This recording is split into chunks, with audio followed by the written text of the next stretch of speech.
Boys, what's good? It's Herm. It's NBA Finals week, but that means we're only about 2 weeks away from the NBA draft, which is exciting. It's always a good time when it's NBA draft time. A lot of team seasons are over. 28 teams are already done.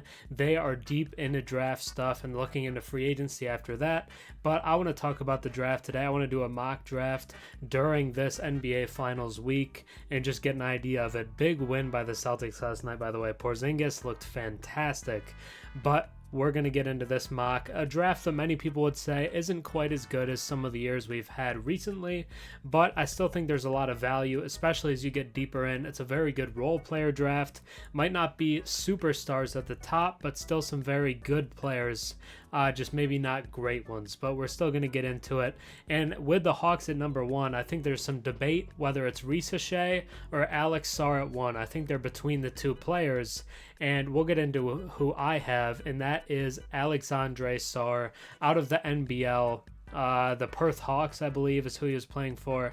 Would be playing for the Hawks again here, the Atlanta Hawks. Center/power forward, Alexandre Sarr. You don't see a player this versatile defensively at his size very often. I've heard him described as a wing in a center's body. Can guard almost 1 through 5. He could really get close to getting away with it. 7'1", according to Tankathon, 225 pounds, 19 points per 36, 9 rebounds, over 3 blocks, really good rim protector, and 58% true shooting.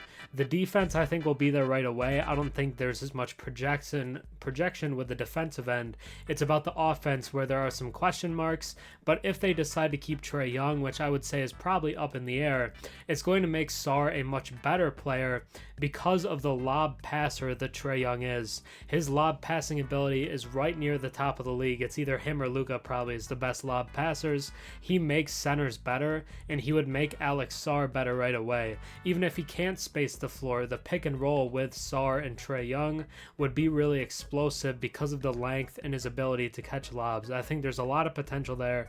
Even if Trae's not there, I think you still have a player who you can hope to become a much better player than he is right now, as I would say he's more of a project than a finished project, but I think it is the pick. Sarr to me presents the most upside and could make sense whether Trae is there or Trae is not. So to me, it has to be Sarr at number 1. At number 2, we have the Washington Wizards, and I have them taking Donovan Clingan. I had them take Stephon Castle in my last mock draft, a point guard who's really good defensively, also out of UConn, but I have them going with a defensive big, kind of a Walker Kessler type. I think there's more offense there than Walker Kessler has shown throughout his early NBA career, but we'll see. The Wizards basically have no center right now. They have Marvin Bagley, but then they have like Rashawn Holmes as a backup. Their center rotation is really rough right now. So getting in a young big who can be a solid contributor right away, I think will be a pretty good double-double threat early on in his career. Makes a lot of sense for a team like Washington. They tried Jordan Poole at point guard later in the year, and it kind of worked a little better. So they might be okay with running JP at the 1. They might not decide that they need someone like Castle, so they take Clingan instead. 20 years old, 7'3", according to Tankathon, measured a little taller than people might have expected, 280 pounds, big body, 21 points per 36, 12 rebounds, and 4 blocks, also very efficient. I think would be a good building block for a Wizards team that needs a lot of help. They could go a lot of different directions, but looking at the big man rotation, what they have at center right now, I think Clingan makes a lot of sense. If Sarr is still there, I think that they would love that as well, but Sarr or Clingan seem like the picks for Washington right now. At number 3, it's the Houston Rockets, who I think are definitely going to have discussions about trading this pick. They might not decide to keep it at all. They've talked with Brooklyn. I believe they've talked with Phoenix as well. There was another team. No, it was Memphis. They've talked with Memphis and they've talked with Brooklyn about trading the pick.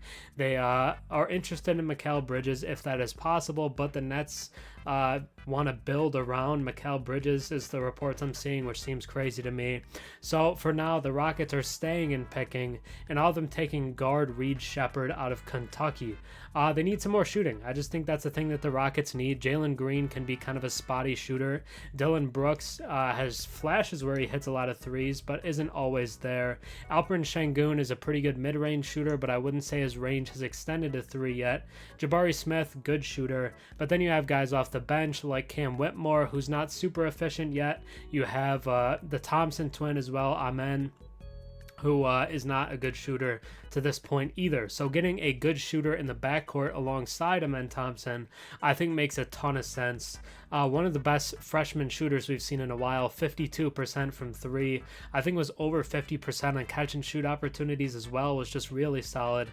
15.5 points, 5.1 rebounds, and almost 6 assists.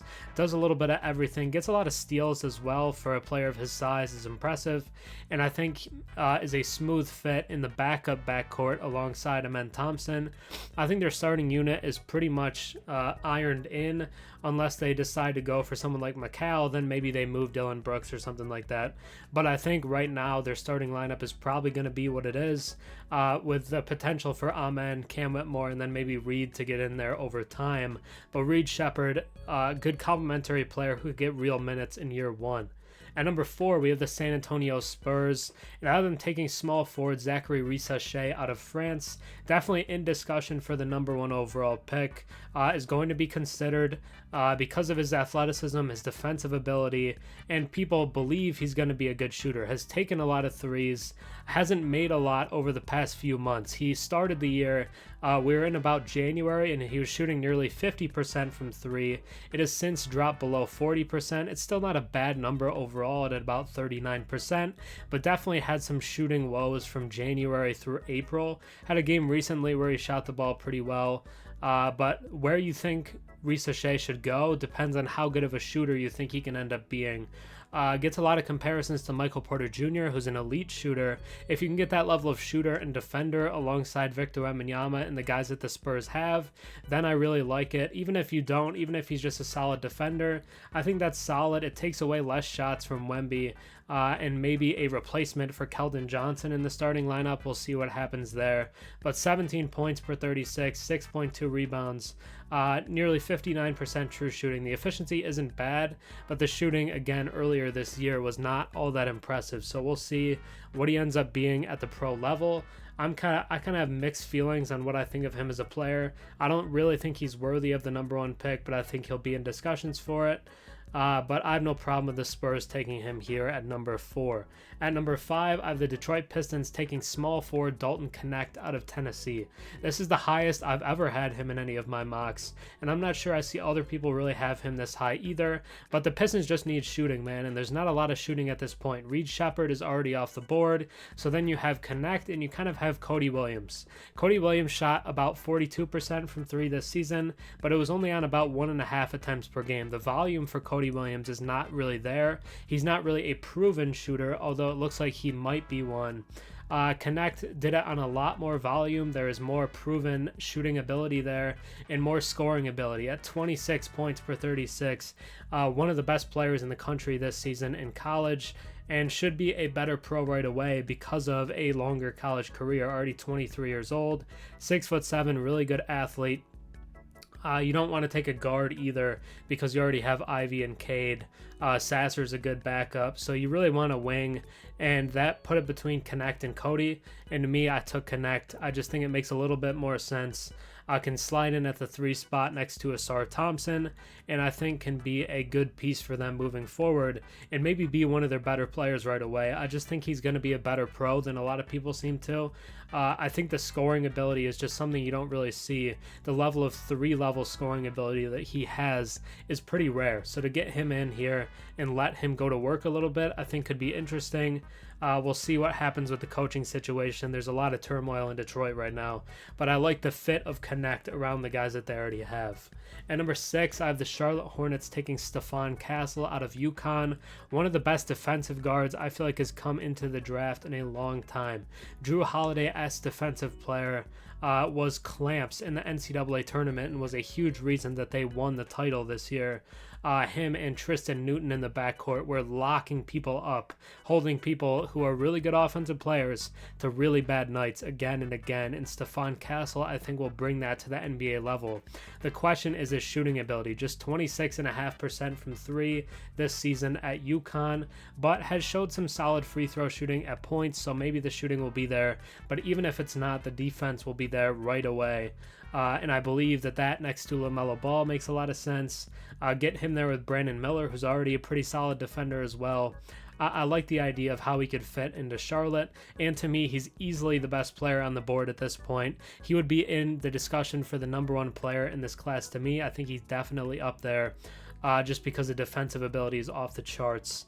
And solid rebounder for a guard as well, can pass a little bit. I don't think you'd really want him to be your lead guard, which makes the fit in Charlotte a little better because you have LaMelo Ball. But if LaMelo's injured, I think he could step up and play some point if that was required. So I like it for a multitude of reasons, and best player available is Stephon Castle. So the Hornets get him here at 6, and I think they would be rejoicing if Castle is still available with the 6th overall pick. At number 7, I have the Trailblazers taking Matas Buzelis out of the G League Ignite program. Feels like a complimentary guy more than anything to me. Does a little bit of everything. Solid shot blocker at the wing spot. They already have some pretty good guards in Anthony Simons, Shaedon Sharpe, and obviously a lot invested into Scoot Henderson. So getting a wing, I think, is the clear move for the Blazers. But because a lot of those guys already mentioned are scoring types, I think a complimentary guy like Buzelis, who's a good defender and can play off the ball, I think makes more sense than someone like Ron Holland, who's a really good scorer. So Buzelis is the pick here for me at number 7. At number 8, we have the San Antonio Spurs, this pick coming from the Raptors, and I have them taking point guard Nikola Topic out of Serbia, out of the Adriatic League. Does have a partially torn ACL, and I think that could hurt his draft stock. We could see him slip a little bit, but the talent is obviously there with Topic. The biggest concern now is injury issues and whether he can stay on the floor. I did see a report today from Wasserman that they are interested in Devin Carter, another guard, a guard out of Providence, so maybe they go guard and they go Carter at number 8 instead of Topic, but I just think Topic is clearly the best guard available right now, and is kind of a natural scorer. 19 points per 36 in the Adriatic League is really impressive. 7 assists and 52% from the field. Was an efficient bucket getter, not so much from 3. I believe he shot around 29%, but the overall shooting is impressive. Good mid-range game, finishes well at the rim, and 6'6", solid size for a point guard as well. I think would be a smooth fit next to Victor. Could be a good lob passer for Victor as well. Someone who could actually get him the ball. It could be a long-term starting point guard for the Spurs. You don't see production like this overseas from young players very often. You saw it from Luka Doncic. I don't think he's going to be a Luka level player, but I do think he has all-star upside. So getting him here at number 8, I really like it for the Spurs. People said last time that they should take Topic at 8 and Risacher at 4, which is, I had the opposite last time. I had Topic at 4 and Risacher at 8, but due to Topic's injury concerns, as well as a couple of good shooting games from Risacher, it actually makes sense now to flip them, and it would be more likely it would fall this way than what I initially had. At number 9, we have the Memphis Grizzlies. I've been taking center Kel'el Ware out of Indiana. They traded Steven Adams to the Houston Rockets at the trade deadline this year, and Jaren Jackson Jr. still can't really start at center, so they need a big man. I think they'd be interested in trading up for Donovan Clingan if that's an option, but he's off the board, so I've been taking Kel'el Ware. 20 years old, was a sophomore at Indiana, 7'1", 230 pounds, just a big physical presence. Is not super like burly, but he can kind of post up if he needs to, but has flashes of an outside game as well. Going to be more of a lob threat than a true post up. But 42.5% from 3. I think getting as much spacing around John Moran as possible so he has more lanes to the rim is something that makes a lot of sense. But solid rebounder, 11 rebounds per 36, and shot blocker as well. You could allow Jaren Jackson Jr. to roam, and you could allow Kel'el Ware to get some rebounds that Jaren Jackson just can't. So I think getting a center makes a ton of sense, and Kel'el Ware is just the best center on the board here. At number 10, I have the Utah Jazz taking Tidjane Salaun out of France. Small forward, really kind of a defensive presence right now. The offense needs some work. The efficiency is pretty bad, both from the field and from 3, but the Jazz have time. They have the ability to kind of grow players, and Salaun more of a raw prospect, but with what the Jazz have right now, I think that's okay. They have some good guards already. Colin Sexton, Keontae George. They have a center in Walker Kessler, Lauri Markkanen, obviously their franchise player at power forward. So getting a wing makes sense, and one that can develop alongside the guys you already have. I like that. Will Hardy is a player's coach, can bring the most out of players. So I like the idea of getting him in here. We'll see what Taylor Hendricks ends up being for them. Bryce Sensabaugh as well maybe ends up being a contributing factor. But I still think wing is the place to go. And based on what the West looks like right now, I still don't think the Jazz will likely be a playoff team next year. So you have the ability to take a more raw prospect and let them develop.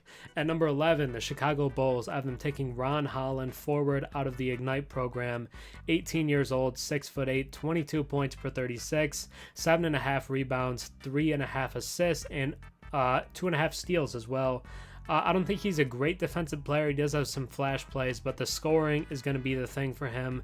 Didn't shoot the ball well this year with the G League Ignite, but we'll see what that ends up being at the pro level. But the scoring ability is clearly there and can get to the rim pretty well. We've seen a lot of Ignite players who are good scorers end up being good scorers in the league. Even Jaden Hardy has been an impactful scorer off the bench for the Mavericks throughout this playoff run. So Ron Holland, I think, could be a similar player for the Bulls, especially if they move Patrick Williams, which it looks like they might end up doing. There are rumors that they're looking to trade him.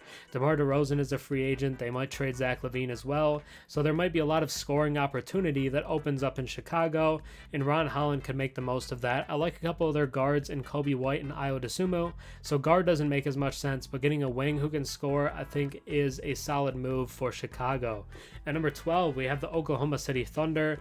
This pick coming from the Rockets, and I have them taking the brother of one of their star players in Cody Williams, brother of Jalen Williams, who was the second best player on the team this year, I'd probably say. Chet Holmgren, you could argue, was the second best, but Jalen Williams was very good.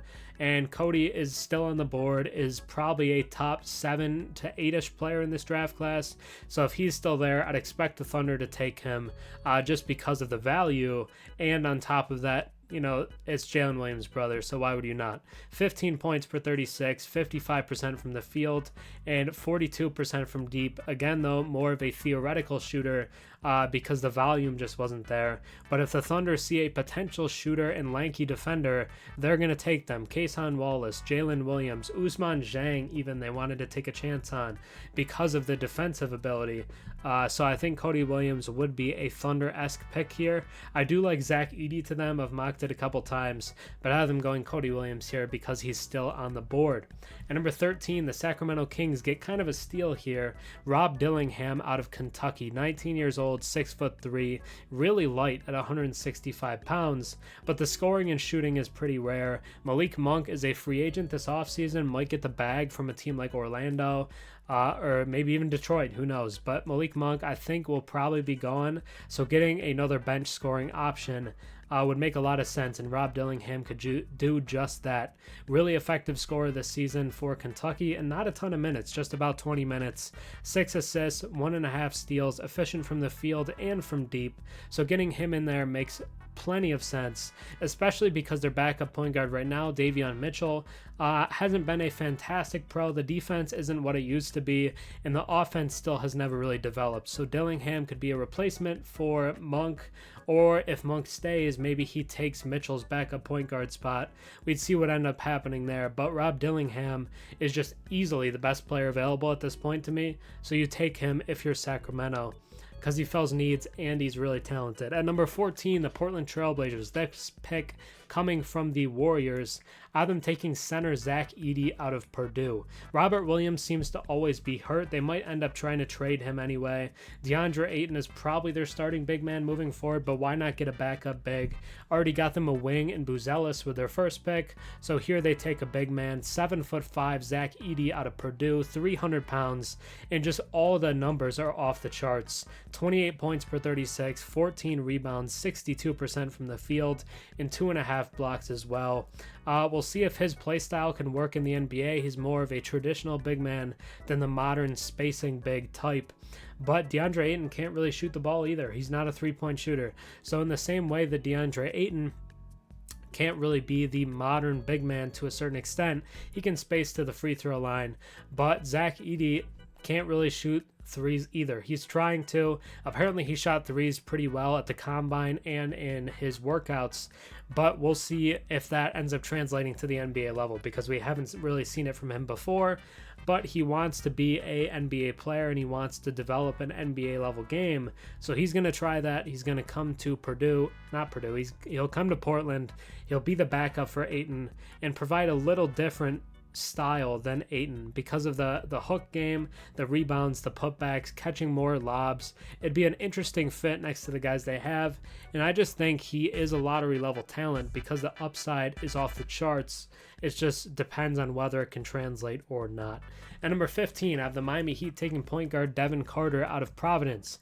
I've mocked this multiple times. Feels like a Heat type player, physical defender, gets steals, gets up in people's faces, can space the floor a little bit. The three-point shooting isn't fantastic to this point, but 47% from the field is really solid. Really good rebounder for a guard, which is pretty common with Heat guards as well. 20 points per 36. Just feels like a guy who could be going off for them in a playoff series in typical Heat fashion, and I really like him. He could end up being a lottery pick. That wouldn't shock me at all, but if he's here for Miami, it feels like a perfect team player fit, and I think it's almost a no-brainer that they end up taking Devin Carter. At number 16, I have the 76ers taking Jacoby Walter out of Baylor.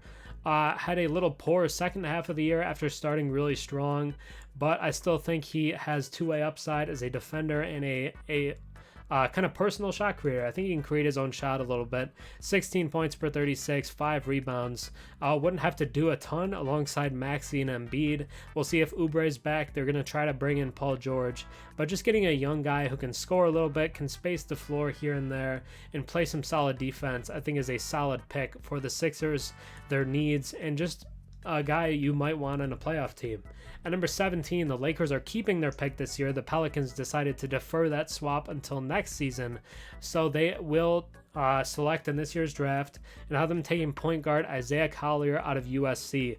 Bronny James, his teammate actually at USC, stays in the California area, going from USC to the Lakers. Was, I believe, the number one player coming out of high school in this class. So the Lakers are taking pedigree here and hoping that he becomes a better NBA player than he was a college player. Had some turnover issues at USC, but the scoring was on display. Nearly 20 points per 36, 5 assists. 49% from the field is really solid because he finished well at the rim, but 34% from three obviously needs some work. The turnovers need some work, but a potential star point guard for the Lakers. I think they would love the idea of it. They would love giving it a shot, and if it doesn't work out, you didn't really expect a pick in the teens for the Lakers to work out anyway. Jalen Hood-Schifino, a perfect example of that last year, hasn't really shown much. But Isaiah Collier, I think, could be a really good NBA player. I just think maybe in the college scheme it didn't really work out. He didn't really have fantastic teammates either. And the USC team wasn't all that good, so maybe he wasn't all that interested. We've seen high-profile high school guys come into the league and be much better than they were in college before, and the Lakers would hope that it happens here again with Collier. At number 18, I have the Magic taking point guard Jared McCain out of Duke.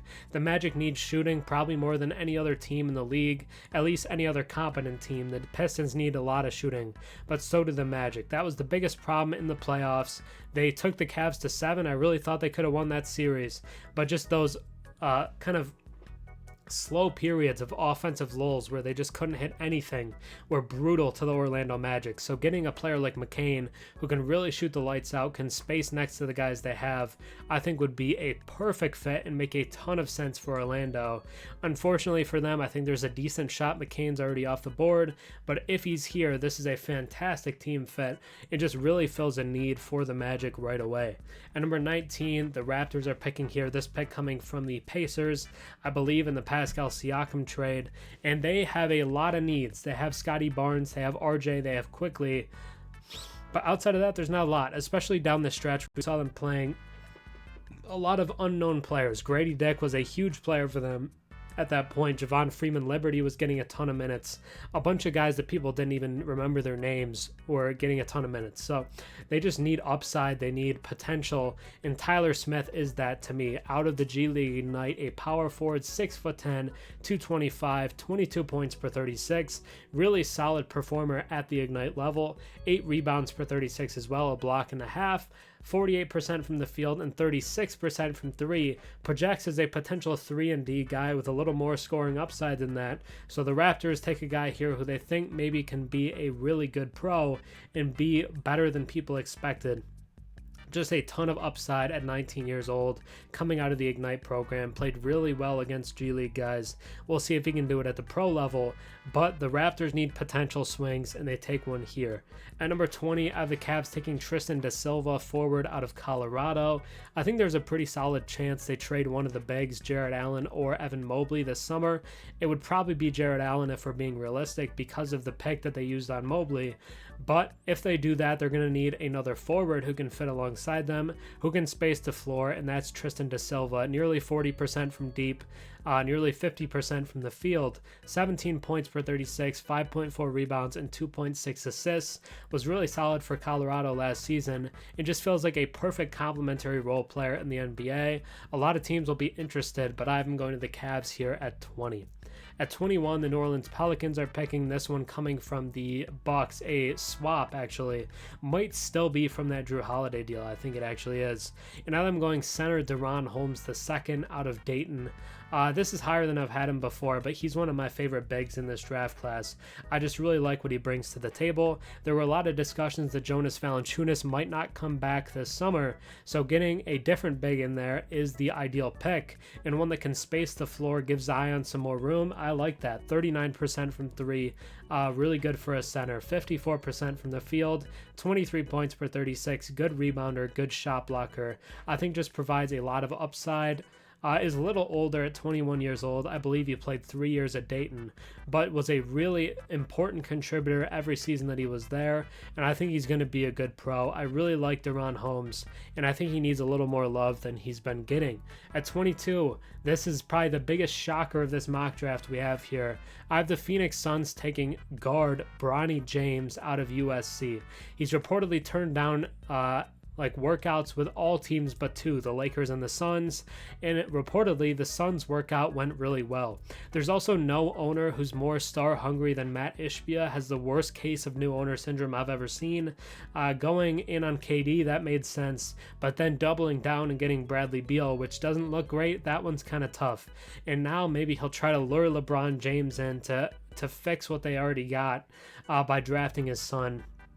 Wouldn't shock me at all if that was a Matt Ishbia-led move. 9 points per 36, 5 rebounds, 4 assists. 36.6% from the field, not from three. Really struggled from the field at college, but wasn't a great fit. A lot of people would tell you he was playing out of position, which he probably was realistically. Could be more of a point guard at the NBA level. And what do the Suns need more than anything? They need a setup man. They need a point guard, and that could be Bronny. He reportedly shot really well at his workouts as well, and he shot well at the combine. Played pretty well at scrimmages, tested well athletically. I do think he upped his stock. I don't think he's a first-round talent based off merit alone. I think he is a second-round talent because of how well the combine went and some flashes you saw here and there. Reminder, he was dealing with having a cardiac arrest right before the season, so there's a good chance he was limited in what he thought he could do and wasn't pushing as hard because of what he was concerned with there, but has been cleared by NBA doctors to play at the pro level. And I think with a year removed, maybe we see a more aggressive version of him. And on a team like Phoenix, there wouldn't be a lot of expectations. I think there's a lot of justifications for why this could be a solid pick. I do think it's a little bit of a reach, but if you're Matt Ishbia, why not take a shot here at number 22? At 23, I have the Milwaukee Bucks. This one coming from the Pelicans, the swap I talked about. Yves Missi out of Baylor. Brook Lopez getting really old as their starting center. I don't think he has a ton left in him, probably another year or two. So getting a center who could potentially take that over would be really solid. Not going to space the floor from three like Brook Lopez, but is efficient at 61.5%. 17 points, 2.5 blocks, and nearly 9 rebounds.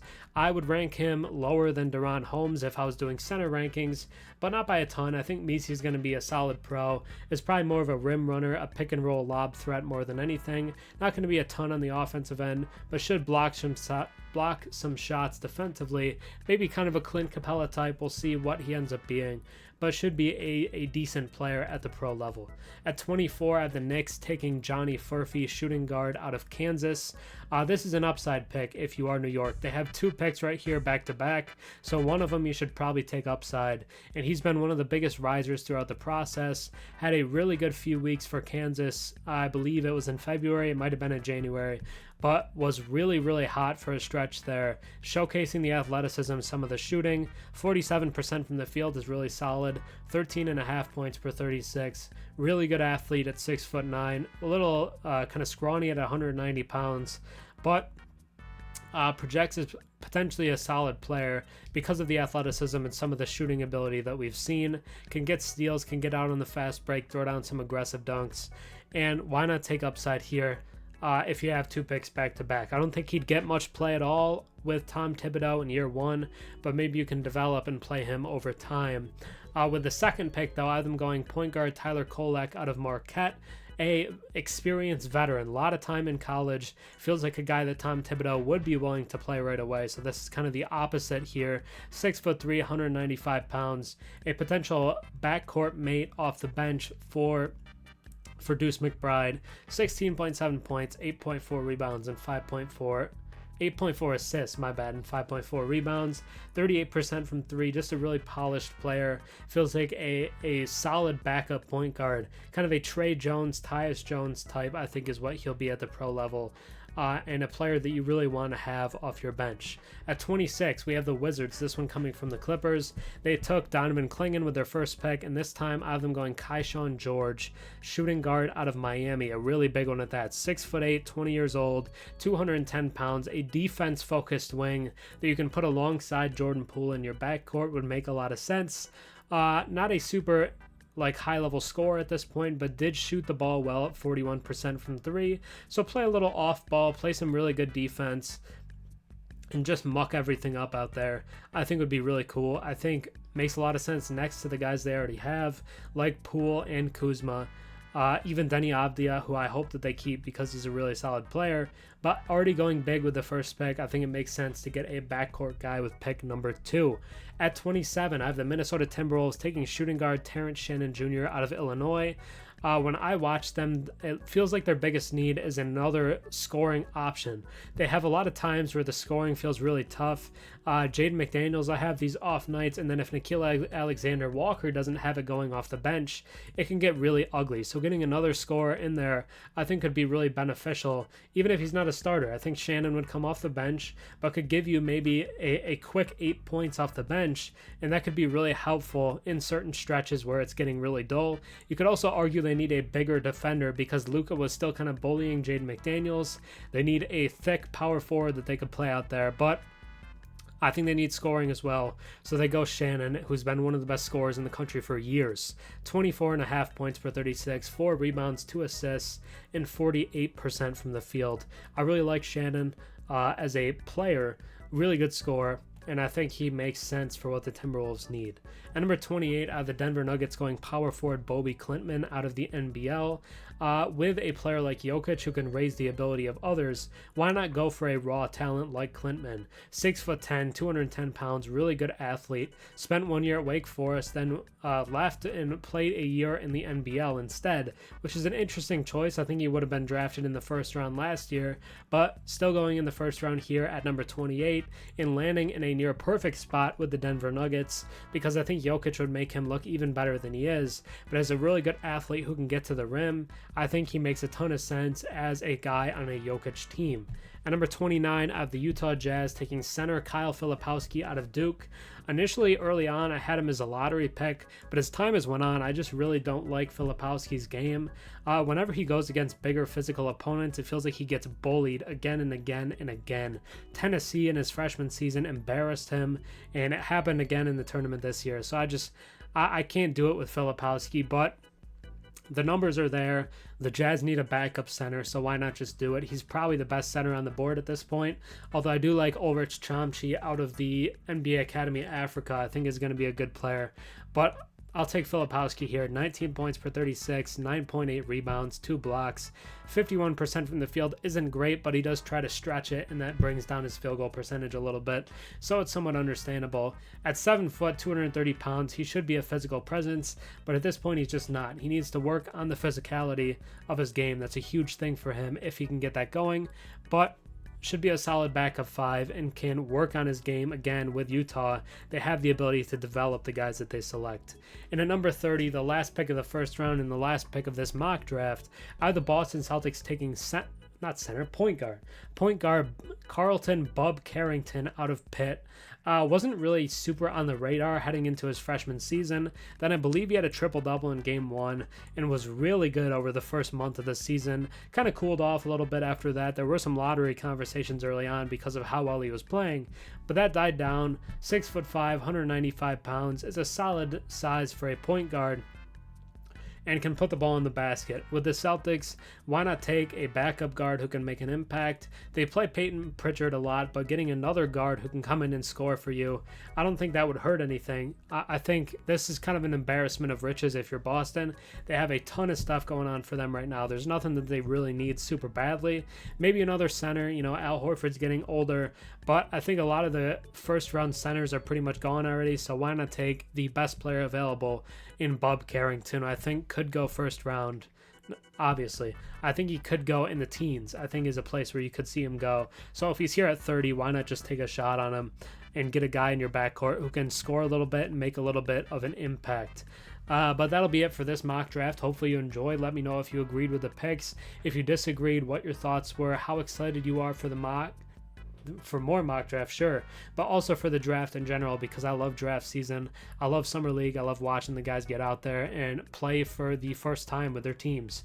Super exciting, but the finals will be super exciting as well. Not a super close game 1, but got close for a little bit in the third quarter. It seemed like maybe we were going to have some drama, but the Celtics did pull back away. But the Mavs were blown out by the Thunder in game 1 of that series, and they ended up winning that series, so they could come back. Nothing is locked in yet, but we'll see what happens with the finals. But hopefully you enjoyed the video. Think about subscribing. I'm on the road to 14,000 subscribers, so if you like it, think about sticking around. I talk about the WNBA a lot too. Been talking about Caitlin Clark and the start of her journey there, but let me know your thoughts. Hopefully you enjoy and think about watching some more. But that's it for me. Have a good one. Peace.